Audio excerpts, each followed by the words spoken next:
കക്ഷി പറഞ്ഞ ഓർക്കുന്നുണ്ട്. ആദ്യം ഞാൻ സൂചിച്ചാറിനെ കണ്ടിരുന്നു ഒരു ഹോട്ടലിൽ. അപ്പം ഞാൻ ആദ്യം ഈ മനുഷ്യൻ അവജ്ഞയോട് കൂടിയാണ് കണ്ടത്. ഞാൻ ഗേ കമ്മ്യൂണിറ്റിക്കാരനാണ്, മറ്റാണ്, ആക്ച്വലി ഇങ്ങനെയാണ്, അങ്ങനെ ധരിച്ചു പോയിട്ട് ഞങ്ങളുടെ അടുത്തേക്ക് വന്നില്ല സംസാരിക്കാൻ എന്നൊക്കെ പറഞ്ഞാൽ. ഈ പാലേരി മാണിക്യത്തിൽ കുറച്ച് സീൻസ് ഒക്കെ കട്ട് ചെയ്തു എന്ന് പറഞ്ഞു. അത് വിഷമായോ അങ്ങനെ ഒരു? പിന്നെ ഒരുപാട് ഗേ ആയിട്ടുള്ള ഫ്രണ്ട്സ് എനിക്ക് ഉണ്ടായിട്ടുണ്ട്. ഞാൻ ഗേ എന്ന് വിചാരിച്ചിട്ടല്ല കേട്ടോ, ഉറപ്പായും നടക്കേണ്ടിയിരുന്ന 3 കല്യാണങ്ങളിൽ അത് കാരണം പോയിട്ടു. മമ്മൂക്കോടൊത്ത് മാത്രമാണ് ഈ സീൻസ്. അപ്പം ഞാൻ മമ്മൂക്കോടൊത്തുള്ള സീൻസ് ഒന്നും എഡിറ്റ് ചെയ്ത് പോവില്ല. അപ്പം ഞാനുണ്ട് അതില്ലേ സിനിമ ഇറങ്ങിയപ്പോൾ ഞാൻ വെറുതെ ഇങ്ങനെ നടക്കുക. ആക്ച്വലി വീട്ടിൽ പോയിട്ട് 3 ദിവസം വീട്ടിൻ്റെ പുറത്തോട്ട് ഇറങ്ങില്ല. ഭയങ്കര വിഷമായിരുന്നു. അത്രയും ഭയങ്കര വിഷമായിരുന്നു. അപ്പോൾ നമുക്ക് മറ്റൊരാൾ സംസാരിക്കും, പിന്നെ എന്നെ ഇങ്ങനെ നോട്ട് ചെയ്ത് നമുക്ക് ചോദിച്ചിട്ടുണ്ട് അടുത്ത് തന്നെ എനിക്ക് പറഞ്ഞിട്ടുള്ളൂ. ഞാൻ പറഞ്ഞു നമുക്ക് അവാർഡ് ഉണ്ടാവില്ല, കാരണം ഒരുപാട് നോമിനേറ്റ് ചെയ്യപ്പെട്ട ബാക്കിയുള്ളവരൊക്കെ പ്രമുഖരാണ്. ഞങ്ങളുടെ ഇത് കണ്ടിട്ട് മാത്രം അതിൽപ്പെട്ട ആരാണെന്ന് തിരിച്ചറിഞ്ഞ് അത്രമാത്രം എന്ന് പറഞ്ഞങ്ങ് പോകും. പുറത്തോട്ട് ഇറങ്ങുമ്പോൾ നമ്മളെ മാത്രം ആൾക്കാർ തിരിച്ചറിയുന്നില്ല. അത് ഫുൾ മീഡിയ പുറത്ത് വെയിറ്റ് ചെയ്യാം ഞങ്ങൾ. അപ്പം എല്ലാവരും പോയിട്ട് നിങ്ങൾ ഇന്ന ക്യാരക്ടർ പറഞ്ഞു മൈക്ക് വെച്ച് ഇൻ്റർവ്യൂ എടുക്കുന്നു. അങ്ങനെ ഒക്കെയാണ് നമ്മളെ രണ്ടുപേരും ആരും തിരിച്ചറിയില്ല. നമ്മളിങ്ങനെ സൈഡിൽ പോയിട്ട് നിൽക്കുന്നത്. ചില വേഷങ്ങൾ എപ്പോഴും നമ്മളെ തേടി ഒരേപോലെ വേഷങ്ങൾ വന്നെന്ന് വരില്ല. അതൊക്കെ ഭാഗ്യമാണ്, അത് നടൻ്റെ ഒരു ഭാഗ്യമാണ് ചില വേഷങ്ങൾ വീണ് കിട്ടുക എന്ന് പറയും. മമ്മൂട്ടിയേക്കാൾ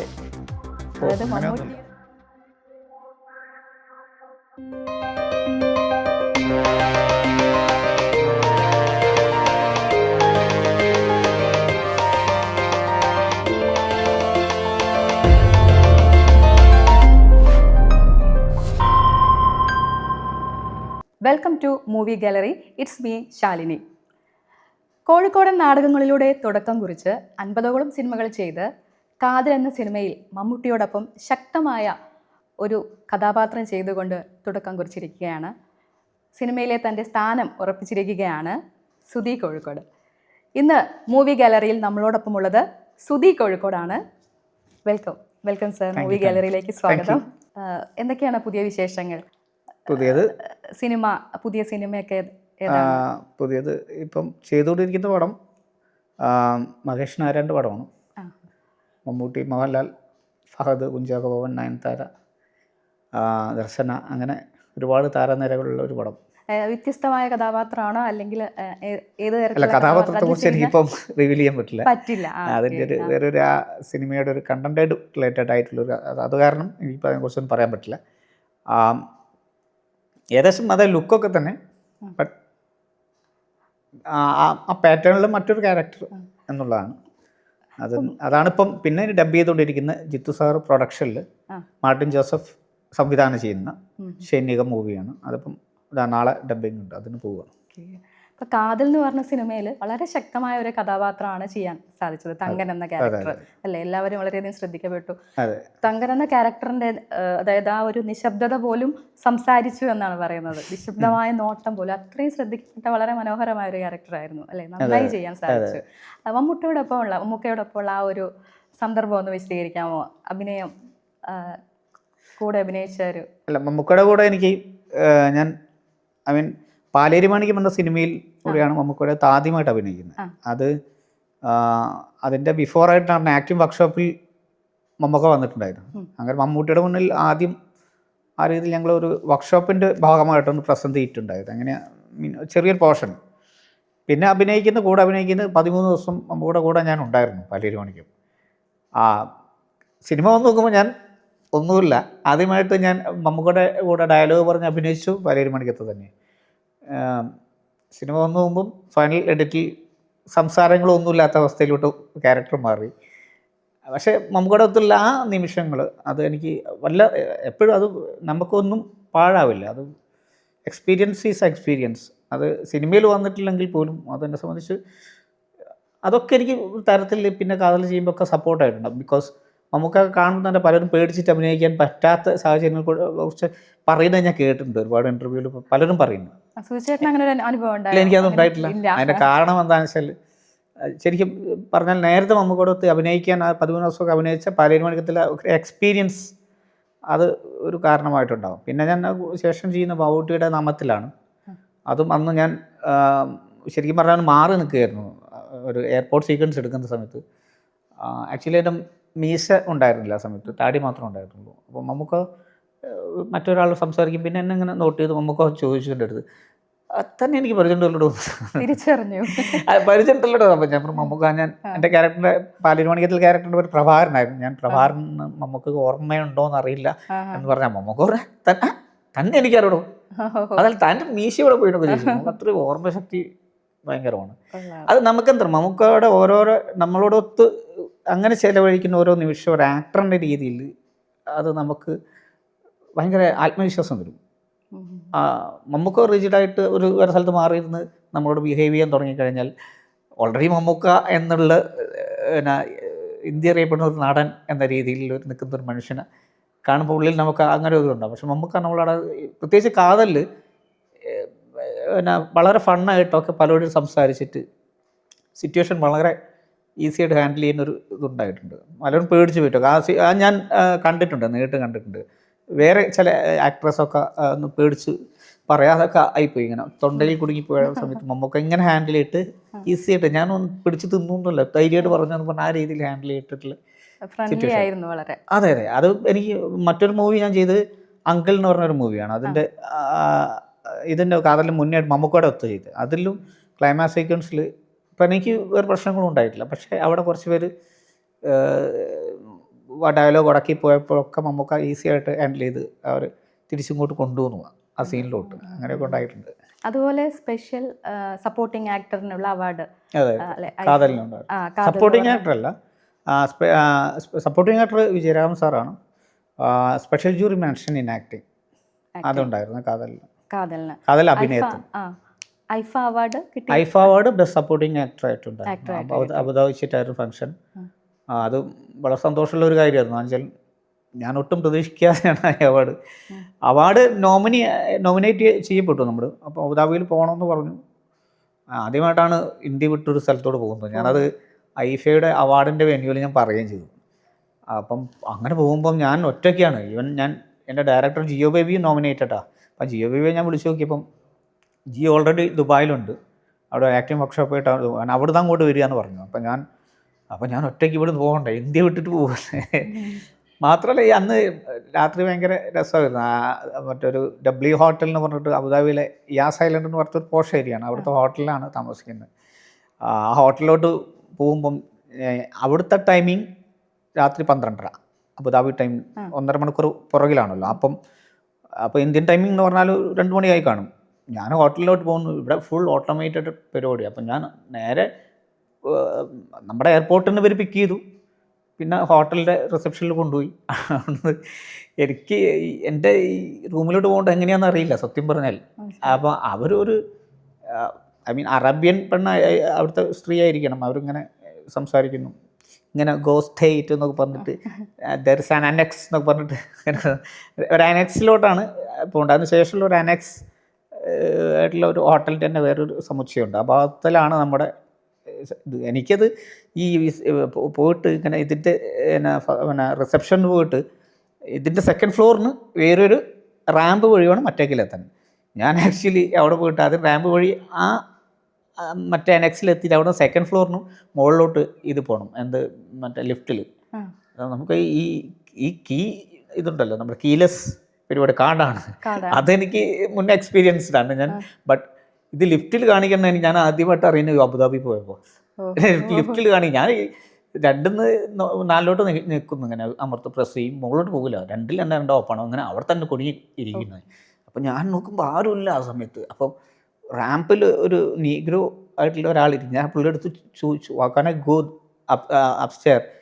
അപ്പം ഐ ഡോണ്ട് നോ പുള്ളിയുടെ അങ്ങനെ പറയാം. അപ്പം ഞാനിങ്ങനെ എന്താ ഈശ്വര ചെയ്യുക. ഞാൻ പിന്നെ അവളുടെ അടുത്ത് പോയി, അവളുടെ അടുത്ത് ഇതെനിക്ക് പറഞ്ഞ് എക്സ്പ്ലെയിൻ ചെയ്യാൻ പറ്റില്ല. ആ സമയത്ത് ഒരു കന്നഡ നടൻ ഇങ്ങോട്ട് നടന്നു വരുന്നുണ്ടായിരുന്നു. അത് ഈ 3 ദിവസത്തെ പരിപാടി ആയത് കാരണം പലരും നേരത്തെ എത്തുക, അങ്ങനെ അതിൻ്റെ റിഹേഴ്സൽ പ്രോസസ്സൊക്കെ നടക്കണ്ടായിരുന്നു. അപ്പം പുള്ളി എനിക്ക് പറഞ്ഞു കം വിത്ത് മീ എന്ന് പറഞ്ഞ് പുള്ളി കയറ്റിയിട്ടാണ് ഞാൻ റൂമിലെത്തുന്നത്. പിന്നെ ഒരുപാട് ഇൻസിഡൻസ് ഉണ്ട് അതിൽ ബന്ധപ്പെട്ട്.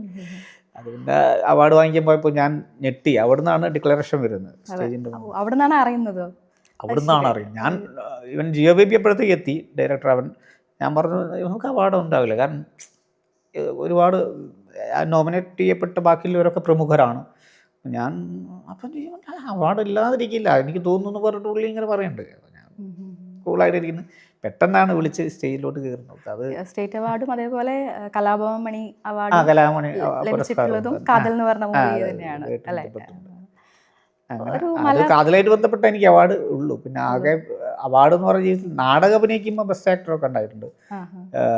അതിൻ്റെ മുന്നേ ഞാൻ ആക്ച്വലി ഒരു ആൽബമേ ചെയ്തിട്ടുള്ളൂ, ഒറ്റ മ്യൂസിക്കൽ ആൽബം ചെയ്തിട്ടുള്ളൂ. അതിലെനിക്ക് കോഴിക്കോട് മലബാർ സൗഹൃദവേദിയുടെ ഒരു ബെസ്റ്റ് ആക്ടർ അവാർഡുണ്ട് ആൽബത്തിൽ. അതാണ് ആദ്യത്തെ ഒരു മീഡിയയിൽ, ഐ മീൻ മീഡിയയിൽ വരുന്ന ഫസ്റ്റ് മീഡിയയിലെ അവാർഡ്. നാടകത്തിൽ പിന്നെ നമ്മൾ നേരത്തെ നാടകം ചെയ്യുന്നത് കൊണ്ട് അത് പിന്നെ നേരത്തെ ബെസ്റ്റ് ആക്ടറും മറ്റേതൊക്കെ വന്നതാണ്. എപ്പോഴെങ്കിലും ഈ മലബാറുകാരൻ എന്ന രീതിയിൽ തഴഞ്ഞു നിർത്തപ്പെട്ടിട്ടുണ്ടോ എന്ന് തോന്നിയിട്ടുണ്ടോ?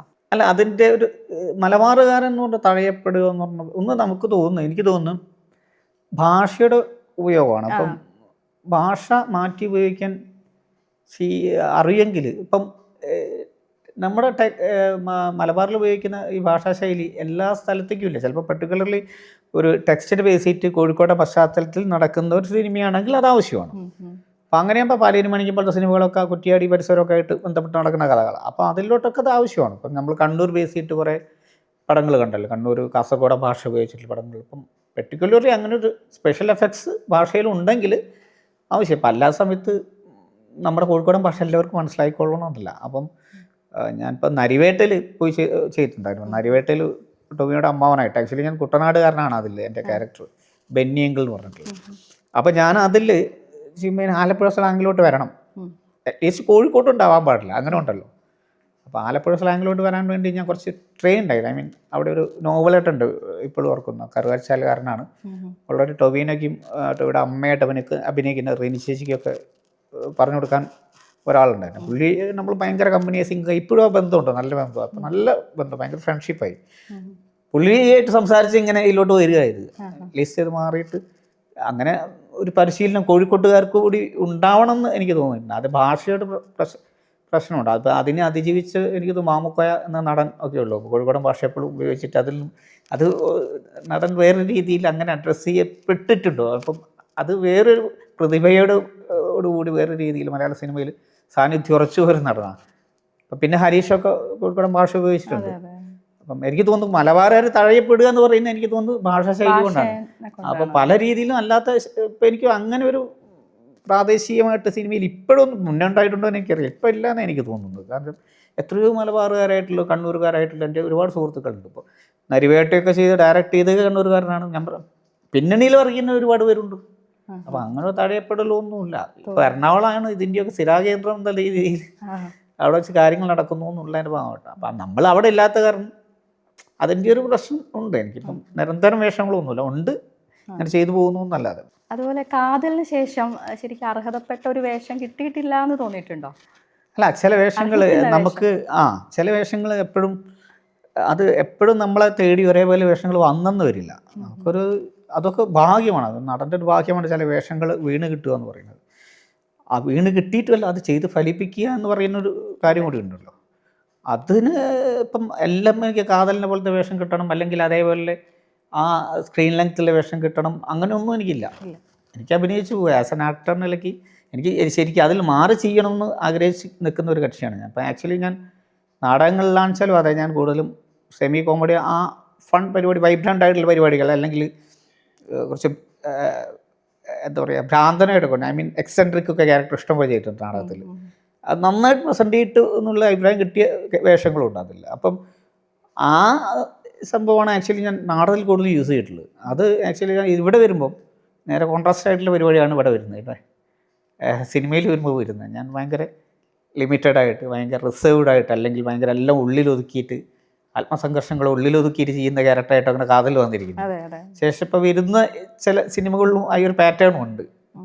ബേസിക്കലി ഇന്നർ ഇമോഷൻ ഇതാണ്. അപ്പം മറ്റേ എനിക്ക് ഇതിൽ മാറി ചെയ്യണമെന്നുണ്ട്, പക്ഷെ നമ്മളങ്ങനെ നിന്നാൽ അതെപ്പോഴെങ്കിലും വരും, അതിനുവേണ്ടി വെയിറ്റിംഗ് ആണ്. അപ്പം ഞാൻ 1-2 കാര്യങ്ങൾ സംസാരിച്ച് വെച്ച കേസുകളൊക്കെ ഉണ്ട്.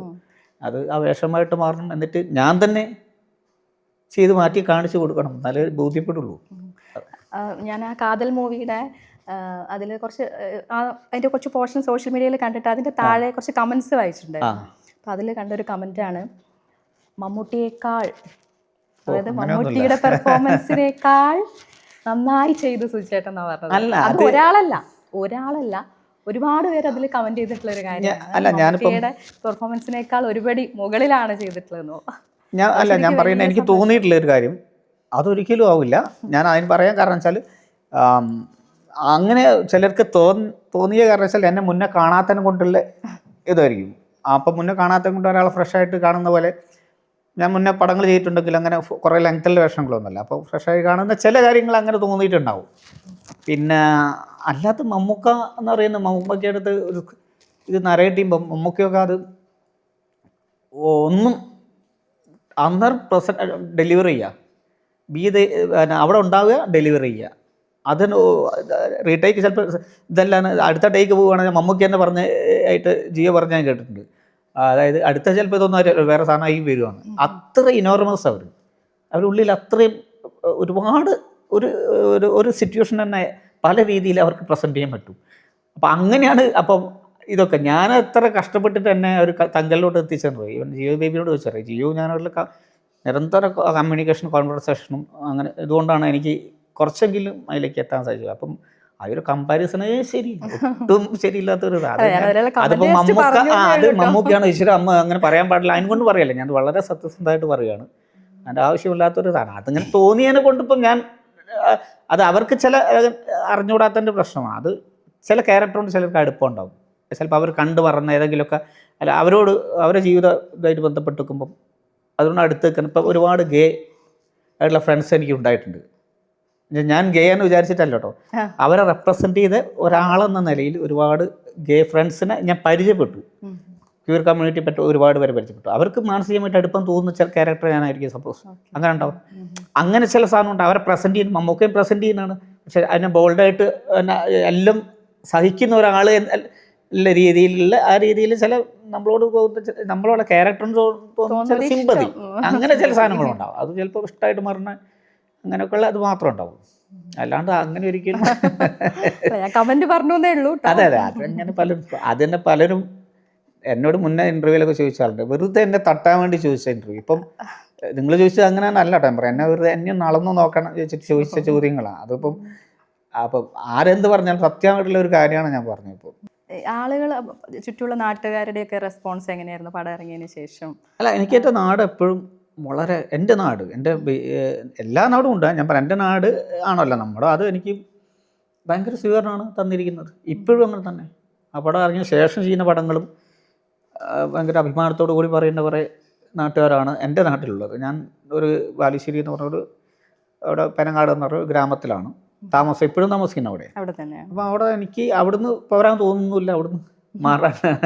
അതിൻ്റെ ഒരു മണവും അവിടുത്തെ ഒരു നേച്ചർ ആയിട്ടൊക്കെ ബന്ധപ്പെട്ട് ഞാൻ ജീവിച്ചു. അപ്പം അവിടുന്ന് എനിക്ക് നല്ല സപ്പോർട്ട് മൊത്തം എനിക്ക്. അതുകൊണ്ട് ഇപ്പം പലരും പറയാറുണ്ട് ഇപ്പം കാതലിൽ അഭിനയിച്ചപ്പോൾ ഒരുപാട് മോശം ഇത് സഹിക്കേണ്ടി വരുന്നത്. എന്നോട് ലൈവായിട്ട് ഇതുവരെ എനിക്കൊരു ഇതുണ്ടായിട്ടില്ല, ഒരു മോശം അനുഭവം ഉണ്ടായിട്ടില്ല. അപ്പം അതെല്ലാ സ്ഥലത്തും എനിക്കത് നല്ല റെസ്പോൺസാണ് തന്നിരിക്കുന്നത്. പിന്നെ ഒരു ആക്ടിങ് വർക്ക്ഷോപ്പിലൊക്കെ പോയപ്പോൾ ഒരു കക്ഷി പറഞ്ഞ വർക്കുണ്ട്. ആദ്യം ഞാൻ സുചേട്ടനെ കണ്ടിരുന്നു ഒരു ഹോട്ടലിൽ. അപ്പം ഞാൻ ആദ്യം ഈ മനുഷ്യൻ അവജ്ഞയോട് കൂടിയാണ് കണ്ടത്. ഞാൻ ഗേ കമ്മ്യൂണിറ്റിക്കാരനാണ്, മറ്റാണ്, ആക്ച്വലി ഇങ്ങനെയാണ്, അങ്ങനെ ധരിച്ചു പോയിട്ട് ഞങ്ങളടുത്തേക്ക് വന്നില്ല സംസാരിക്കുക എന്നൊക്കെ പറഞ്ഞ് ഒരു കക്ഷി ഓർക്കുന്നു. അപ്പോഴും എനിക്ക് ഒരു ലൈവായിട്ടൊരു മോശം അനുഭവം ഒന്നും ഉണ്ടായിട്ടില്ല. ഈവൻ വേറൊരു രീതിയിൽ കമൻറ്റ് പറഞ്ഞ് ചിലരൊക്കെ ഉണ്ടാവട്ടെ, പക്ഷെ അതിന് ഞാൻ നെഗ്ലക്റ്റ് ചെയ്തിട്ടുള്ളൂ. നേരത്തെ ക്യാരക്ടർ ചെയ്യാൻ എടുക്കുമ്പോൾ ഞാൻ വിചാരിച്ച കാര്യം ഇങ്ങനെ കാര്യങ്ങളൊക്കെ ഉണ്ടാവും. പക്ഷേ ഐ എം ആൻ ആക്ടർ. അത് തിയേറ്ററിന് കിട്ടിയൊരു പാഠം കൂടിയാണ്. നമുക്ക് നാടകത്തിന് കിട്ടുന്നൊരു അനുഭവം. ഇതിലും നാടകത്തിലും ഭയങ്കര ആയിട്ടുള്ള തീവ്രമായിട്ടുള്ള കഥാപാത്രങ്ങൾ അവതരിപ്പിക്കേണ്ടി വന്നിട്ടുണ്ട് എനിക്ക്. ഒന്നും വിഷയമുള്ള കാര്യമില്ല. വീട്ടുകാരുടെ ഒരു സപ്പോർട്ടൊക്കെ എങ്ങനെയാണ്? വീട്ടുകാർ ഓൾവേസ് സപ്പോർട്ടാണ്, ഫാമിലിയൊക്കെ. അതെ, ഞാൻ അങ്ങനെ എൻ്റെ വൈഫിനടുത്തും അതും പറഞ്ഞതിന് ശേഷമാണ് ഈ അലയൻസ് തന്നെ ഉണ്ടായത്. ഞാൻ പറഞ്ഞാൽ എനിക്ക് ആക്ച്വലി നേരത്തെ നാടകമൊക്കെ ചെയ്യുന്നത് കൊണ്ട് ഞാൻ ഇത് കഴിഞ്ഞാലും ഇത് ചെയ്യും എന്ന രീതിയിൽ. അതിനൊന്നും ശല്യപ്പെടുത്താൻ വന്നേക്കരുത്. നേരത്തെ മുൻകൂർ ജാമ്യം എടുത്തിട്ട് കല്യാണം കഴിച്ച് ഉറപ്പായും നടക്കേണ്ടിയിരുന്ന 3 കല്യാണങ്ങളിൽ അത് കാരണം പോയിട്ടുണ്ട്. കുട്ടികളൊക്കെ?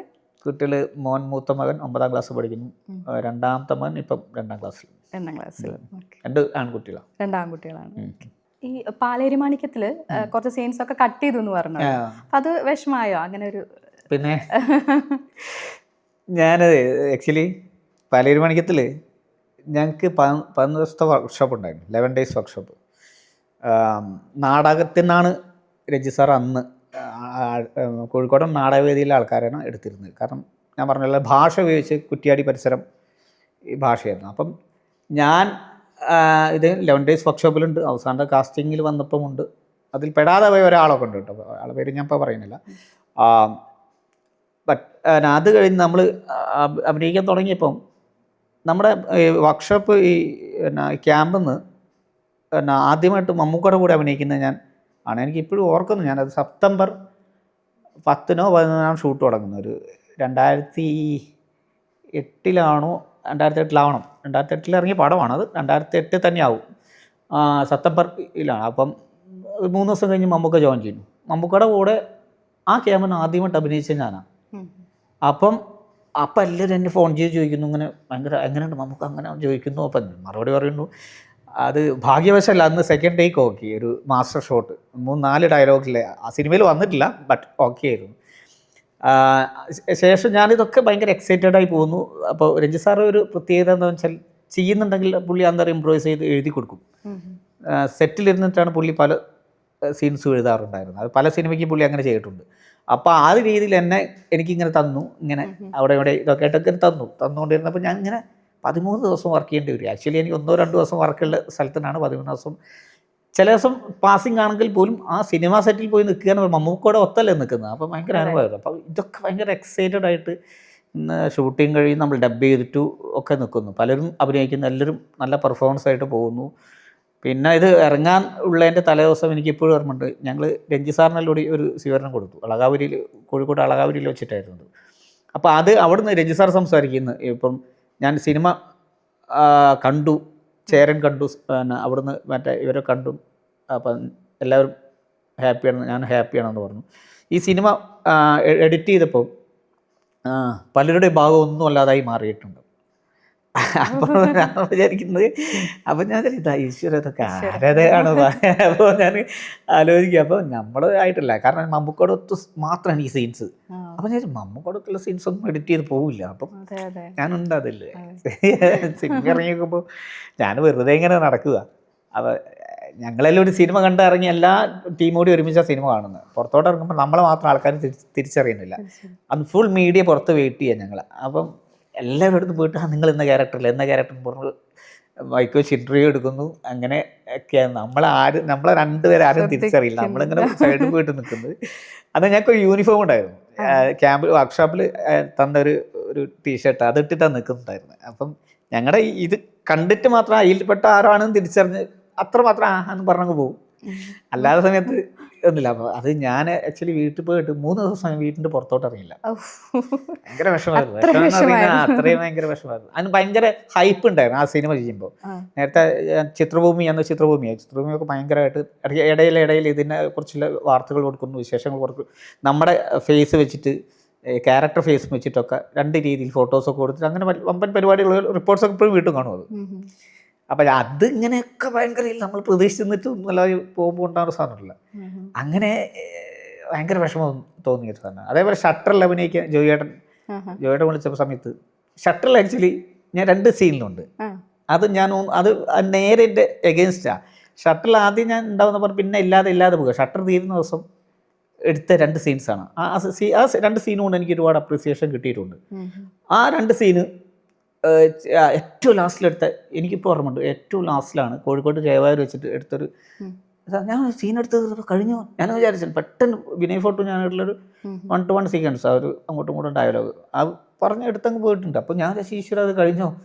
പക്ഷേ സിനിമ ഇറങ്ങിയപ്പം 2 സീനാണെങ്കിൽ അതിൽ എനിക്ക് ഒരുപാട് അഭിപ്രായം കിട്ടി. അപ്പം അങ്ങനെ ഉണ്ടായിട്ടുണ്ട്. നമ്മൾ തീരെ ഇല്ലെന്ന് വിചാരിക്കുന്ന സിനിമയിൽ ലാസ്റ്റ് പോയി ജോയിൻ ആയിട്ട് അങ്ങനെ സംഭവിക്കപ്പെട്ടിട്ടുണ്ട്. അപ്പം ഇതൊക്കെ ഒരു പിന്നെ ഇതിനൊക്കെ ഞാൻ സംഭവിക്കുന്നതെല്ലാം നല്ലതെന്നൊക്കെ പറഞ്ഞ പോലെ അത് ഞാൻ പറഞ്ഞില്ല, ഒന്നും പാഴാവില്ല. മമ്മൂക്കയുടെ കൂടെ ഒത്തുള്ള 13 ദിവസം എന്ന് പറഞ്ഞാൽ ഒരിക്കലും പാഴായിട്ടില്ല. അതെനിക്ക് പിന്നേക്ക് ഉപകാരപ്പെട്ടത് കാതൽ ചെയ്യുന്നത്. പിന്നെ അങ്ങനെ ഒരു വേഷം ചെയ്യാൻ പറ്റി. നേരത്തെ ഞാൻ ആ രീതിയിലായിരുന്നെങ്കിൽ സപ്പോസ് കാതലിൽ ഞാൻ എത്തിയിരുന്നു. ചിലപ്പം കുറച്ചുകൂടി ഫ്രഷ്നെസ് ഫേസിനുണ്ടായിട്ടായിരിക്കും കാതലോട്ട് പോയിട്ടുണ്ടാകും തോന്നിയിട്ടുണ്ട്. ബാക്കി എങ്ങനെയുള്ള ക്യാരക്ടർ ചെയ്യാനാ കൂടുതൽ താല്പര്യം? അതായത് കുറച്ചും കൂടി ക്യാരക്ടറാണോ അല്ലെങ്കിൽ? ഞാൻ വർക്ക് ചെയ്തുകൊണ്ടിരിക്കുന്നുണ്ട്. നമ്മുടെ ഇപ്പം ഇപ്പം എൻ്റെ ഉള്ളിലത്തെ ഒരു ആഗ്രഹം എന്താണെന്ന് വെച്ചാൽ എനിക്ക് ഇതിനെ പൊളിക്കണം. ഞാൻ ഇത് ചെയ്യാൻ പറ്റുന്നുള്ള വൺസ് പ്രൂവ് ചെയ്തു, കുഴപ്പമില്ലാതെ ചെയ്യാൻ പറ്റും. വരുന്ന കുറച്ച് പടങ്ങളിൽ കുറച്ചും കൂടി അതെ അതെ ചെയ്യാൻ എനിക്ക് സാധിക്കും ഏത് ക്യാരക്ടർ. അല്ല അങ്ങനെയല്ല, ഇപ്പം നമ്മൾ അങ്ങനെയൊന്നും ഒരു നടൻ ആവില്ല. നടനെപ്പോഴും എന്താ അവൻ അടുത്തടുത്ത് അന്വേഷിച്ച് പോകണമെന്ന് അങ്ങനെ ഒരു നടന്മാരൊക്കെ അങ്ങനെ തന്നെയാണ്. അപ്പം എനിക്കിപ്പോൾ ഉള്ളത് ഇതിൻ്റെ നേരെ അപ്പുറത്തല്ലേ, ഐ മീൻ ഇത് നേരെ ഓപ്പോസിറ്റ് ഫൺ പരിപാടിയിൽ പോകുന്ന സാധനം ചെയ്താൽ കൊള്ളാമെന്നുണ്ട്. അതാ ഞാൻ പറയുന്നത്. 2 സംസാരങ്ങളൊക്കെ നടക്കുന്നുണ്ട്, സംഭവിക്കുമെന്നും അറിയില്ല. ആക്ച്വലി എന്നെ ഫൺ വെച്ചൊരു സിനിമ ഉണ്ടായിരുന്നു. ആ സിനിമയുടെ പേര് ഞാൻ പറയില്ല, പക്ഷേ അവസാന നിമിഷം അത് മാറി. പിന്നെ മലയാളത്തിലെ ഫൺ എന്നെ ചെയ്യുന്ന ഒരു നടനാണ് ചെയ്തത്. പക്ഷേ ആ ഡയറക്ടർക്ക് ഉറപ്പായിരുന്നു. എൻ്റെ കാതിൽ മാത്രം കണ്ടിട്ട് ആ തീരുമാനിച്ചായിരുന്നു എന്നെ കൊണ്ട് ചെയ്യണമെന്ന്. എൻ്റെ സൗണ്ടിങ് ഒക്കെ പുള്ളി പറഞ്ഞു, നിങ്ങൾ കോമഡി ചെയ്യാൻ സൗണ്ടിങ് ഒക്കെ പെർഫെക്റ്റ് ആണ്, ഞാൻ അങ്ങനെ വിചാരിക്കുന്നുണ്ട് എന്നൊക്കെ പറഞ്ഞ് എൻ്റെ അടുത്ത് സംസാരിക്കുകയും ചെയ്തു. ത്രൂ ഔട്ട് വേഷമായിരുന്നു. അപ്പോൾ എനിക്ക് അങ്ങനെ ഒരു ഫൺ ഇത് പൊളിക്കാൻ വേണ്ടിയിട്ടാട്ടോ, ഫൺ ചെയ്താൽ കൊള്ളാമെന്നുണ്ട്. പിന്നെ നമ്മളൊരു സ്ഥലത്ത് നിൽക്കാൻ പാടില്ല, അവിടെ നിന്നിട്ട് പിന്നെയും പോയിക്കൊണ്ടിരിക്കുക. പക്ഷേ മേജറായിട്ടുള്ള 3 ഇമോഷൻസാണ്: ആങ്കർ, സാഡ്നെസ്, ഹാപ്പിനെസ് എന്നൊക്കെ പറയുന്നത്. അപ്പം ഇത് സാഡ്നെസ്സിൻ്റെ ഇതിലൂടെ പോയി ഇപ്പോൾ പറഞ്ഞ ഇതിൻ്റെ ഇപ്പോൾ ഹാപ്പിനെസ് എന്നല്ലെങ്കിൽ കൂടി നമ്മുടെ ഫണ്ണായിട്ടുള്ള സാധനം ചെയ്യുക, അല്ലെങ്കിൽ മറ്റുള്ളവർക്ക് ഹാപ്പിനെസ് ഉണ്ടാക്കുന്ന സാധനം ചെയ്യാനുള്ള ഒരു ആഗ്രഹം, അതാണ് ഹാപ്പിനെസ് എന്ന് പറഞ്ഞാൽ. ഞാൻ പറഞ്ഞ ഫൺ ചെയ്തിട്ടുള്ള ഹാപ്പിനെസ് ഉണ്ട്. അപ്പോൾ നമ്മൾ നല്ലൊരു ക്യാരക്ടർ ചെയ്താൽ ആ ക്യാരക്ടർ എന്തായാലും നമ്മളെ കാണുമ്പോൾ ഹാപ്പിനെസ് ഉണ്ടാവും, അതെല്ലാം ഉദ്ദേശിച്ച്. ഫൺ ചെയ്താൽ കൊള്ളാമെന്നുണ്ട്, നടക്കുമെന്ന് അറിയില്ല. ചെയ്യാൻ സാധിക്കട്ടെ. Thank you.